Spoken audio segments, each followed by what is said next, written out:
हो, त्यांनी कार्यक्रम जो या ठिकाणी आयोजित केला अतिशय धडाडीचा आणि व्यवस्थित कार्यक्रम केलेला आहे आणि पुढची दिशा अशी राहणार आहे की बाळासाहेबांच्या नेतृत्वाखाली या ठिकाणी आमचाच खासदार असेल, आमचाच आमदार असेल, आमचाच नगरसेवक असेल आणि महापौरसुद्धा आमचाच असेल अशी वाटचाल बाळासाहेब यापुढे करतील।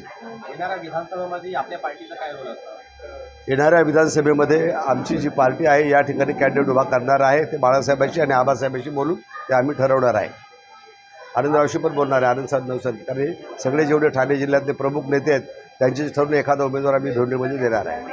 आपण स्वतः म्हणला की आपणही लढण्याचे इच्छुकमध्ये आहेत, त्या संदर्भात काय वाटतं? मी मगाशी सांगितलं की मी आमदार आणि मंत्री आणि खासदार यांनी जे कामं केले ते कामं मी केलेले आहेत। फक्त कायद्याच्या प्रक्रियेमध्ये बसावं म्हणून विधानसभेत जाण्याचा माझा मनोदय आहे आणि त्या पद्धतीने वाटचाल सुरू आहे।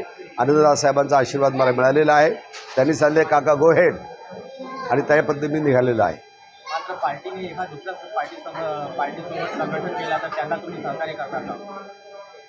रिपब्लिकन पार्टी ऑफ इंडियाचे सर्वोच्च नेते आमचे आनंदराव साहेब जे आहेत ते ज्या पार्टीबरोबर जातील त्यांच्यासोबत आम्ही संलग्न राहणार आहोत आणि त्यांच्यासोबत आम्ही काम करणार आहोत। आज ज्यांना पद भेटला त्यांना काय आदेश देणार आपण? ज्यांना आज पद भेटले त्यांना सांगितले उद्याची तयारी करा, विधानसभा येते, विधानसभेमध्ये आपला कॅन्डिडेट निवडून आला पाहिजे, त्या पद्धतीने कामकाज सुरू करा असा त्यांना मी सल्ला देतो आणि आदेशही करतो। या ठिकाणी आम्ही रिपब्लिकन सेनेच्या वतीने कार्यकर्त्यांचा भव्य मेळावा आयोजित केला होता। मेळावा आयोजित करण्याचं कारण असं होतं, या ठिकाणी आता हो घातलेल्या विधानसभेच्या ज्या निवडणूक आहेत ह्या संदर्भात विचारविनिमय व्हावा आणि वरिष्ठांच्या आदेशानुसार भिवंडी शहरामध्ये जर कुठला उमेदवार द्यायचा याची चाचपणी करण्यात यावी या उद्देशाने हा मेळावा आयोजित केला होता। सरकारी पदाधिकारी कोण होते त्या मेळाव्यात?